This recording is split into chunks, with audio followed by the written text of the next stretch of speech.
तकरीबन मैनू 25 साल हो गए काम करते हैं। दोनों असी मियाँ बीवी सुबह तकरीबन 3-3:30 बजे आते हैं। तो हुण देख लो क्या टाइम हो गया है। घरों की मजबूरियां जड़ियां इंसान को बड़ा कुछ करवांदियां ने। रात के आखिरी पहर जब सारा शहर आराम की नींद सोता है, शहबाज और नाजिया सर्द रात के अंधेरे में अपने बच्चों को घर में छोड़कर शहरे इक्तदार की सड़कों की सफाई को निकल पड़ते हैं। जी हाँ, उन सड़कों गली कूचों की सफाई जहाँ मुआशरा सारा दिन गंदगी फैलाता है। घड़ी पर रात के 3 बजे का वक्त होता है। बाजारों में अंधेरा छाया होता है, हर तरफ खामोशी और सन्नाटा होता है और इनके हाथों में झाड़ू होता है।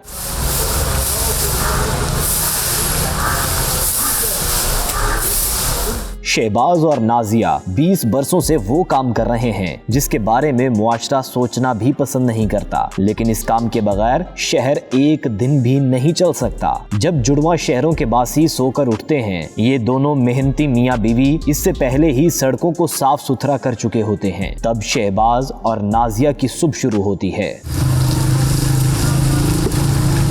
ये काम शहबाज और नाजिया का ख्वाब नहीं था, ये मजबूरी थी। शादी के बाद हालात इतने मुश्किल हो गए कि 2 वक्त की रोटी का बंदोबस्त करना भी चैलेंज बन गया। बढ़ती हुई महंगाई ने इन्हें एक ऐसे फैसले पर मजबूर कर दिया जिसे वो खुद भी आसान नहीं समझते थे, मगर जिंदा रहने, पेट की आग बुझाने के लिए उन्होंने इस काम को कबूल कर लिया। 20 साल गुजर गए। उन्होंने मौसम की सख्तियां, सर्दी की यखबख्ता रातें, गर्मी में तपती सड़कें, बारिशों के साथ साथ लोगों की बेरुखी और तंजिया नजरों का सामना भी खुशदिली के साथ किया। मगर इन सब उलझनों के बावजूद शहबाज और नाजिया ने हार नहीं मानी। उन्होंने शिकवा कम और मेहनत ज्यादा की।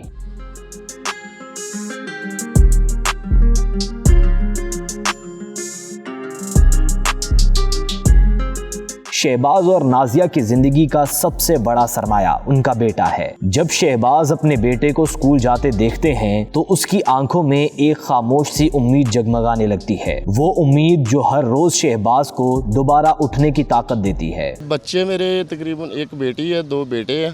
तो एक बेटा तो मसलन कोई मेहनत मजदूरी करता है, तो बेटी भी नहीं कोई भी काम करती, पढ़ाए भी नहीं गए क्योंकि बेटे 3-3 4-4 जमात पढ़े ने, 5-5 जमात। तो इसे मजबूरी की वजह तो उन्होंने भी नहीं गां पढ़ाया गया। तो मसलन अपना घर का निज़ाम ही मसलन जोड़ा असी सर्किट जोड़ा चला रहे हैं, महंगाई इतनी है क्योंकि कोई बचत ही नहीं आ रही। नाजिया कहती हैं, हम नहीं चाहते कि हमारे बच्चे भी यही काम करें। हम चाहते हैं वो पढ़ लिख कर बाइज्जत रोजगार कमाएं। यही हमारी सबसे बड़ी ख्वाहिश है। ख्वाहिश तो बहुत है दिल में कि बच्चे चलो आगे से पढ़ भी लैन, पढ़ाई करा दिए, पैसा हो तो पढ़ाई कराइए, फिर आगे से इन्हों दी नौकरियां कितने पक्कियां लवा दिए। चलो हमारी ज़िंदगी तो गुजर गई इस काम में, सफाई में। अगो हम चाहते हैं कि ये हमारे बच्चे तो अच्छे काम में कितने ज़िंदगी गुजरे इनकी। ये अच्छा है, पहनन अच्छा, खान, अगो शादियाँ करिए, घर अपना होए, इन्हां दा सुकून से ये बच्चे हमारे जड़े ना कि रह सकन। दोनों मियाँ बीवी चाहते हैं कि उनका बेटा झाड़ू की बजाय कलम पकड़े। हम ख्वाब देखते हैं कि एक दिन हमारा बेटा कोई हुनर वाला काम करे जहां उसे बेहतर मुस्तकबिल और इज्जत भी मिले। अच्छी नौकरी मिलती है तो फिर कौन ये काम करता है? जो 50-60-70 हज़ार की नौकरी भी मिल जाए ना, तो फिर तो चलो अपना निज़ाम बंदा चला लेंदा है। क्योंकि मेरे साथ मेरी बीवी भी होती है, तो बिल किराया भी देना होता है, बच्चों का भी अखराजात पूरे करने होते हैं। तो फिर मसलन नहीं अच्छी नौकरी को मिल रही। तो बस चाहते हैं कि खुदा साढ़े वास्ते भी कोई बेहतरी करे, तो हम भी थोड़ा सुकून से हो जाएं, चलो हमारे अखराजात आसानी से हो जाएं, बच्चों की शादियाँ अच्छियाँ कर लें, घर बच्चों को बना दें।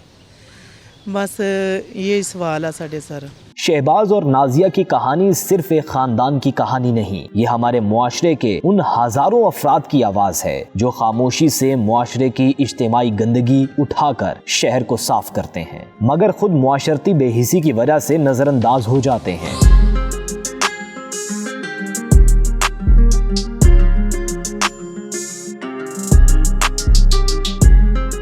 शहबाज और नाजिया का किरदार हमें ये सवाल करने पर मजबूर करता है कि क्या हम इन लोगों की कदर करते हैं, क्या हम इनके बच्चों को वो मौके दे रहे हैं जिनके वो हकदार हैं। ये कहानी हमें सिखाती है कि इज्जत सिर्फ पेशे से नहीं, साफ नीयत और मेहनत से मिलती है। शहबाज और नाजिया की कहानी हमें ये सबक भी देती है कि वालिदैन कुर्बानी देते हैं तो अगली नस्ल को बेहतर जिंदगी मिलती है। आज शहबाज और नाजिया के हाथ मुआशरे की इज्तिमाई गंदगी से मैले हैं। क्या मुआशरा या हुकूमत इनके बेहतर मुस्तकबिल का बंदोबस्त करेंगे? उम्मीद करते हैं कि कोई मसीहा उठेगा जो शहबाज और नाजिया के अधूरे ख्वाबों को हकीकत में बदल देगा। वो हकीकत जिसका ख्वाब उन्होंने 20 साल की मेहनत में देखा था कि उनका बेटा वो जिंदगी जिएगा जो वो खुद ना जी सके।